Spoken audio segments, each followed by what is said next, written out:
الحمدللہ رب العالمین والصلاة والسلام علی اشرف الانبیاء والمرسلین وعلی آلہ وصحابہ وازواجہ وذریاتہ اجمعین فاعوذ باللہ من الشیطان الرجیم بسم اللہ الرحمن الرحیم یقول اللہ تبارک و تعالی فی کلامہ المجید ولا تہنوا ولا تحزنوا وانتم الاعلون ان کنتم مؤمنین وقد قال النبی الاکرم صلی اللہ علیہ وسلم الاسلام یعلو ولا یعلی علیہ او کما قال النبی الاکرم صلی اللہ علیہ وسلم۔ محترم حاضرین، نوجوان ساتھیوں، بزرگان دین اسلام اور خواتین اسلام، بلا شبہ ساری قسم کی تعریفیں اس اللہ تعالیٰ کے واسطے لائق اور مناسب ہیں جس نے ہم سارے انسانوں کو پیدا فرمایا۔ اسی اللہ وحدہ لا شریک لہ نے ہمیں اسلام پہ چلنے کی توفیق سے نوازا ہے۔ بلا شبہ یہ اللہ تعالیٰ کا سب سے بڑا عظیم احسان ہے۔ دنیا کے بے شمار ایسے لوگ ہیں جو اسلام جیسی عظیم نعمت سے محروم ہیں۔ اسلام سے بڑی نعمت اور ہدایت سے بڑی دولت کسی انسان کے حق میں اور کچھ بھی نہیں ہو سکتی ہے۔ قرآن کریم سورہ آل عمران کے حوالے سے ایک آیت کریمہ آپ کے سامنے پڑھی گئی ہے۔ اس آیت میں اللہ تعالیٰ نے فرمایا وَلَا تَهِنُوا وَلَا تَحْزَنُوا وَأَنْتُمُ الْأَعْلَوْنَ إِن كُنتُم مُؤْمِنِينَ۔ اس آیت میں اللہ تعالیٰ نے فرمایا کہ تم پریشان مت ہو، تمہیں غمگین نہیں ہونا ہے، تم ہی سربلند رہو گے، شرط یہ ہے کہ تم مومن بن کے رہو۔ اس آیت میں اللہ تعالیٰ نے ہم سارے مسلمانوں کی بات سمجھانے کی کوشش کی ہے کہ ہمیں اللہ تعالیٰ غلبہ عطا فرمائے گا، ہمیں اللہ تعالیٰ بلندی عطا فرمائے گا، ہمیں اللہ تعالیٰ عزتوں کی اونچائی پہ فائز کرے گا۔ شرط یہ ہے کہ ہم صحیح مسلمان بن کے زندگی جینے کی کوشش کریں، ہم مومن بن جائیں جیسا کہ اللہ تعالیٰ چاہتا ہے، جیسا کہ اللہ کے نبی صلی اللہ علیہ وسلم چاہتے تھے، اور جو زندگی صحابہ کرام نے جی ہے اسی انداز میں ہمیں زندگی جینے کا اللہ تعالیٰ نے حکم دیا ہے۔ امام دار قطنی رحمۃ اللہ علیہ نے ایک حدیث کو روایت کیا ہے۔ حضرت عائش ابن عمرو المزنی رضی اللہ تعالی عنہ بیان فرماتے ہیں کہ اس حدیث میں نبی صلی اللہ علیہ وسلم نے فرمایا الاسلام یعلو ولا یعلی علیہ، اسلام دنیا میں آیا اس وجہ سے تاکہ اسے بلندی حاصل ہو سکے، یہ سارے مذاہب پہ غالب ہو سکے، اس پہ کوئی غالب ہو جائے اور اسلام مغلوب ہو جائے، ایسا ہرگز بھی نہیں ہونے والا ہے۔ آج مسلمانوں کے جو حالات ہیں اس کی سب سے بڑی وجہ یہ ہے کہ ایمان کے میدان میں، عمل کے میدان میں، تقوی کے میدان میں، بلکہ ساری بھلائیوں کے معاملے میں ہم مسلمان پیچھے ہیں۔ یہی وجہ ہے کہ ہمیں وہ مقام حاصل ہو نہیں پڑا جو اللہ تعالیٰ نے اصحاب کرام کو عطا فرمائی تھی۔ ہمیں ایمان کے تعلق سے فکر مند ہونا چاہیے، ہمیں مضبوط مومن بننا چاہیے، ہمیں صحیح مسلمان بننا چاہیے۔ اللہ نے ہمیں حکم دیا ہے کہ مسلمانوں پورے اسلام میں داخل ہو جاؤ، اور شیطان کے طریقوں پہ چلنے سے ہمیں پرہیز کرنے کا اللہ تعالیٰ نے حکم دیا ہے۔ مومنوں کی، اللہ کے نیک بندوں کی بہت ساری صفات ہوتی ہیں، جن میں سے طبرانی کی یہ حدیث بھی ہے۔ حضرت جابر ابن عبداللہ رضی اللہ تعالی عنہ بیان فرماتے ہیں کہ اس حدیث میں اللہ کے نبی صلی اللہ علیہ وسلم نے فرمایا المومن یالف و یولف، مومن وہ ہوتا ہے جو مانوس ہو جاتا ہے اور اس سے دوسرے بندے بھی مانوس ہو جاتے ہیں، یعنی مومن وہ ہوتا ہے، اللہ تعالیٰ کے نیک بندے وہ ہوتے ہیں، صحیح مسلمان وہ ہوتے ہیں جو لوگوں سے محبت کرتے ہیں اور لوگ بھی ایسے بندوں سے محبت کرتے ہیں۔ اور آگے اللہ کے پیغمبر نے فرمایا وَلَا خَيْرَ اور اس بندے میں کوئی بھلائی نہیں ہوتی ہے، اس انسان میں کوئی خیر نہیں ہوتا ہے جو لوگوں سے مانوس نہ ہونے پائے اور اس سے دوسرے بندے مانوس نہ ہونے پائے۔ یعنی ہم لوگوں سے محبت نہ کریں، ہم میں انسانیت نہ ہو، ہمدردی نہ ہو، نیک جذبات ہمارے سینوں میں نہ ہو، تو اللہ کے پیغمبر نے فرمایا ہم میں کوئی خیر، ہم میں کوئی بھلائی موجود نہیں ہوتی ہے۔ اور آگے آپ نے فرمایا وَخَيْرُ النَّاسِ أَنْفَعُهُمْ لِلنَّاسِ، اور لوگوں میں سب سے زیادہ بہتر وہ ہوتا ہے، سارے انسانوں میں، سارے مسلمانوں میں سب سے بہتر وہ ہوتا ہے جو لوگوں کے واسطے سب سے زیادہ نفع دینے والے انسان ہو۔ تو ہمیں حکم دیا گیا ہے کہ اللہ کے سارے بندوں کے واسطے ہم بہتر بن جائیں۔ ہمیں حکم دیا گیا ہے کہ ہم اپنی ذات سے کسی بھی انسان کو ایذا پہنچانے کی کوشش نہ کریں۔ صحیح مسلم شریف کے حوالے سے حدیث ہے،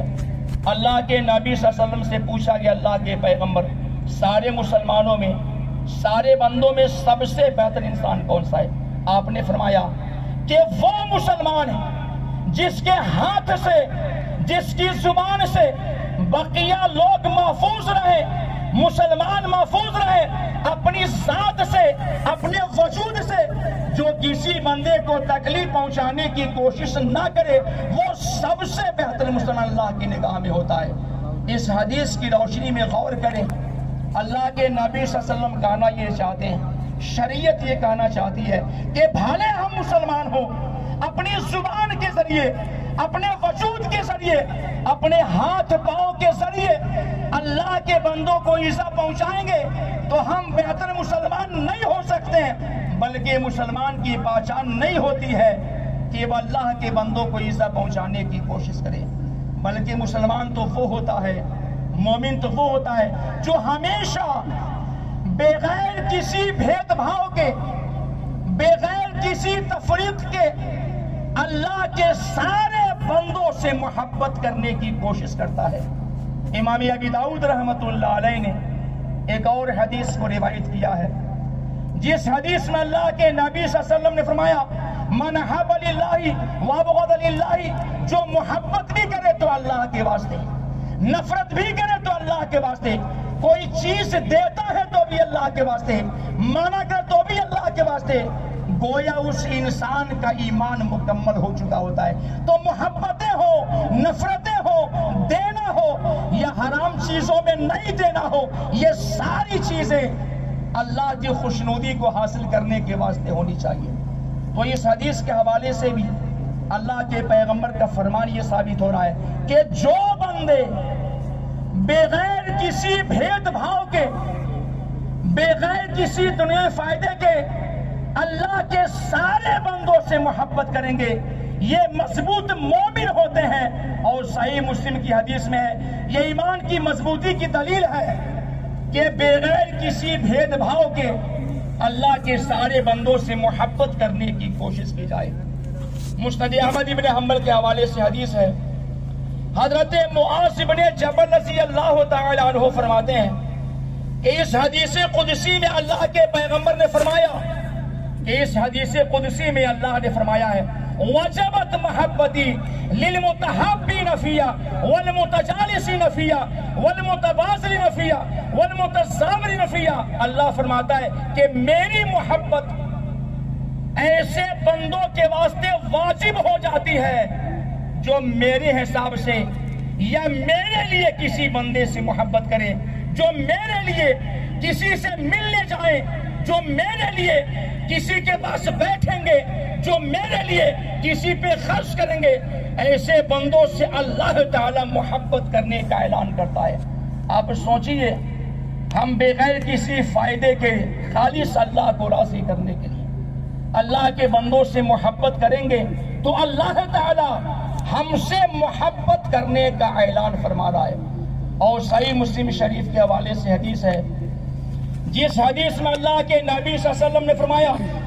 کہ اللہ تعالیٰ قیامت میں کہے گا این متحابون بجلالی، کہ میرے جلال کی بنیاد پہ، میری ذات کی بنیاد پہ ایک دوسرے سے محبت کرنے والے کہاں ہیں؟ آج میں انہیں عرش الہی کے سائے میں جگہ دوں گا، جبکہ اس کے سوا کوئی اور سائے کی جگہ نہیں ہے۔ اس حدیث کے حوالے سے سوچئے، اللہ تعالیٰ ایسے بندوں کو جو خالص اللہ کے واسطے محبت کرے، جو رب کو راضی کرنے کے لیے اللہ کے بندوں سے بغیر کسی بھید بھاؤ کے محبت کریں گے، انہیں قیامت میں عرش الہی کے سائے میں اللہ تعالیٰ جگہ عطا فرمانے والا ہے۔ یہ کتنی بڑی خوش نصیبی کی بات ہے کہ اللہ کے بندوں سے بغیر کسی بھید بھاؤ کے ہم محبت کریں۔ ہم دنیا میں بھی اللہ کی محبتوں کے حقدار ہو جائیں گے اور قیامت میں بھی اللہ تعالی ہمیں کامیابی عطا فرمانے والا ہے۔ صحیحین کے حوالے سے حدیث ہے کہ جب عیدگاہ میں نبی صلی اللہ علیہ وسلم تشریف لاتے تھے تو عورتوں کے پاس بھی جاتے تھے، انہیں نصیحتیں کرتے تھے کہ خواتین تم صدقہ کیا کرو، میں نے دیکھا ہے کہ تم سب سے زیادہ جہنم میں داخل ہونے والی ہو۔ بعض روایتوں میں ہے، یہ بھی صحیح بخاری شریف کی حدیث ہے کہ نبی صلی اللہ علیہ وسلم نے فرمایا اطلعت فی الجنت، کہ میں نے جنت میں جھانک کر دیکھا تو میں نے زیادہ تر جنت میں دیکھا فقراء مساکین، جو مسلمانوں میں سے غریب ہوتے ہیں وہ سب سے زیادہ جنت میں داخل ہو رہے تھے۔ واطلعت فی النار،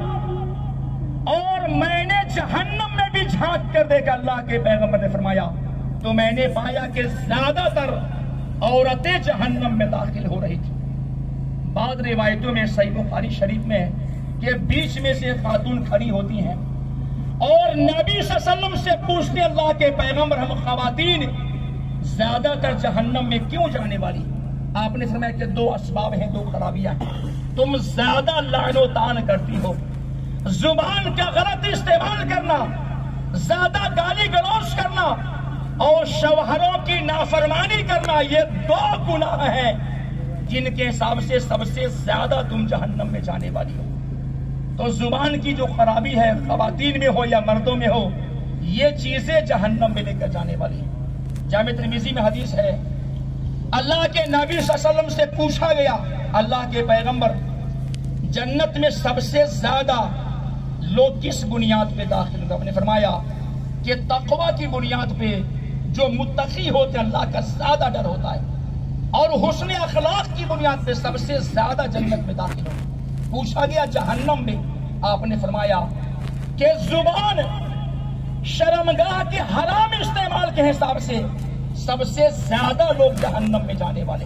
تو مردوں کو بھی کہا گیا ہے، خواتین کو بھی کہا گیا ہے، حسن اخلاق بن جائیں، دیندار بن جائیں، متقی بن جائیں، اللہ سے ڈرنے والے بن جائیں، اور زبان کے حرام استعمال سے ہمیشہ بچنے کا بھی حکم دیا گیا ہے۔ اللہ کے نبی صلی اللہ علیہ وسلم جامع ترمذی میں حدیث ہے، کوئی بھی خاتون ان کا انتقال ہوتا اس حال میں کہ ان کا شوہر ان سے راضی ہوتا، دخلت الجنت، اسے اللہ تعالیٰ جنت میں داخل کرے گا۔ یہ حدیث بتلا رہی ہے کہ ہر جائز مسئلے میں، ہر مباح مسئلے میں خواتین کو حکم دیا گیا ہے کہ وہ شوہروں کی بات مان لیا کریں۔ اور جامع ترمذی میں یہ حدیث ہے کہ جب کوئی خاتون 5 وقت کی نماز پڑھ لیتی ہے، وہ صامت شہرہا، رمضان کے روزوں کا اہتمام کر لیتی ہے، وَأَطَاعَتْ زَوْجَهَا، شوہر کی بات مان لیتی ہے، عزت و ناموس کی حفاظت کر لیتی ہے، اللہ فرمائے گا کہ جنت کے سبھی دروازوں میں سے جس میں سے ہو کے داخل ہونا ہے تم داخل ہو سکتی ہو۔ اس حدیث میں ایسی خواتین کی فضیلت ہے جو نماز بھی پڑھیں، روزوں کا اہتمام بھی کریں، عزت و ناموس کی حفاظت کریں، اور ہر جائز مسئلے میں اپنے شوہروں کی بات مانیں، انہیں جنت میں عزت و احترام کے ساتھ میں اللہ تعالیٰ داخل کرنے والا ہے۔ تو ہم سارے بندوں کو حکم دیا گیا ہے ہم دیندار ہو جائیں، نمازی ہو جائیں، اللہ کے سارے بندوں سے بغیر کسی بھید بھاؤ کے ہم محبت کرنے والے ہو جائیں، ہمیں نفرتوں کو ختم کرنے کا حکم دیا گیا ہے۔ صحیح مسلم شریف کے حوالے سے حدیث ہے کہ نبی صلی اللہ علیہ وسلم صحابہ کرام کو کہیں بھیجتے تھے، آپ فرماتے تھے کہ بشرا ولا تنفرا، کہ سنو خوشخبری دینا، نفرتیں پھیلانے کی کوشش مت کرنا، اتفاق رائے سے کام کرنا، وَلَا تَخْتَلِفَا، آپس میں اختلاف کرنے کی کوشش مت کرنا، آسانی پیدا کرنا، مشکل امت میں پیدا کرنے کی کوشش مت کرنا۔ یہ نبی صلی اللہ علیہ وسلم کی نصیحت ہوتی تھی، آسانی پیدا کی جائے، مشکلوں سے بچا جائے، اور محبت کو زیادہ سے زیادہ ہمیں عام کرنے کا اللہ تعالیٰ نے حکم دیا ہے۔ اس لیے ہمیں چاہیے اللہ سے ڈریں اور بغیر کسی بھید بھاؤ کے اللہ کے سارے بندوں سے محبت کرنے کی کوشش کریں۔ بعض اسلاف کرام کے حوالے سے اور بعض صحابہ کرام کے حوالے سے یہ بات ثابت ہے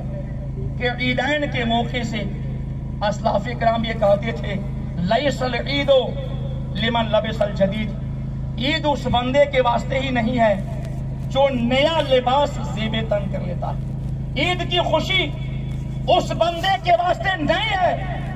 جو نئے کپڑے پہن لیتا ہے، واکل فریدہ اور بہترین کھانا کھا لیتا ہے، بلکہ عید اس بندے کے واسطے ہے لمن خاف یوم الوعید، جو قیامت کے دن سے ڈرنے کی کوشش کرے گا۔ ہم جو بھی خوشیاں منائیں تو شریعت میں جائز ہے، لیکن یاد رہے ہر موقع سے ہمیں دکھ میں، سکھ میں، تنگی میں، آسانی میں، ہم سارے بندوں کو ہر حال میں اللہ تعالیٰ نے، اس کے نبی صلی اللہ علیہ وسلم نے ہمیں اللہ تعالیٰ سے ڈرنے کا حکم دیا ہے۔ صحیح معنوں میں اگر ہمارے سینوں میں، ہمارے دلوں میں اللہ کا ڈر نہیں ہوگا، یہ نماز عیدین، رمضان، روزے، تلاوت قرآن، یہ کوئی چیز ہمیں اللہ کے عذاب سے نہیں بچانے والی۔ اس لیے ہمیں صحیح معنوں میں اللہ کا تقوی اپنے سینوں کے اندر پیدا کرنا چاہیے۔ قرآن کریم کے حوالے سے اللہ کا فرمان ہے کہ جو بندہ اللہ سے ڈرنے کی کوشش کرے گا اس کے معاملے کو اللہ تعالیٰ آسان فرما دے گا۔ آج بہت پریشان ہے مسلمان، ایک وجہ یہ بھی ہے اللہ کا جو ڈر ہے، اس کا جو خوف ہے، اس کا جو تقوی ہے، ظاہر میں تو ہے، لیکن وہ چیز جو صحابہ میں ہوتی تھی وہ چیز ہم میں نہیں پائی جا رہی ہے۔ اللہ تعالیٰ ہر زمانے میں اپنے بندوں سے چاہتا ہے کہ سارے کے سارے بندے میرے نبی صلی اللہ علیہ وسلم کے صحابہ کے جیسے متقی پرہیزگار بن جائیں۔ لہٰذا ہمیں چاہیے کہ جیسے بھی حالات ہوں دنیا کے سامنے رہیں، اس سے زیادہ ہمیں تنہائی میں اللہ تعالیٰ سے ڈرنے کی کوشش کرنی چاہیے۔ ہم نے جو بھی نیکیاں کی ہیں، اللہ کا تقوی ہوگا، اللہ کا ڈر ہوگا تو ہی یہ نیک اعمال اللہ تعالیٰ قبول کرنے والا ہے۔ صحیح مسلم شریف کے حوالے سے حدیث ہے، جس حدیث میں فرمایا گیا کہ جو رمضان کے روزے رکھ لیتا ہے، اس کے بعد شوال کے 6 روزے رکھ لیتا ہے، کان کصیام الدہر، اسے سال بھر روزہ رکھنے کا اللہ تعالیٰ ثواب فرمانے والا ہے۔ محدثین نے بیان کیا ہے کہ شوال کے شروع میں یا بیچ میں، آخری میں کسی موقع سے رکھیں، کنٹینیو آپ رکھیں لگاتار، یا کچھ روز آپ چھوڑ کے رکھیں، لیکن شوال ہی میں 6 روزے پورے ہو جائیں تو سال بھر روزے رکھنے کی اللہ تعالیٰ نیکی عطا فرمانے والا ہے۔ جو بھی نیکیاں ہم سے ہو سکے، فرائض میں تو کوئی چھوٹ نہیں ہے، لیکن جو نفلی نیکیاں ہیں ہمیں زیادہ سے زیادہ ان کا بھی اہتمام کرنا چاہیے۔ حدیثوں میں آتا ہے کہ فرائض میں کچھ کمی رہ جائے، ہم سب جانتے ہیں کہ فرائض میں ہم میں سے ہر ایک انسان میں کچھ نہ کچھ کمی رہ جاتی ہے۔ فرائض میں کمی رہ جائے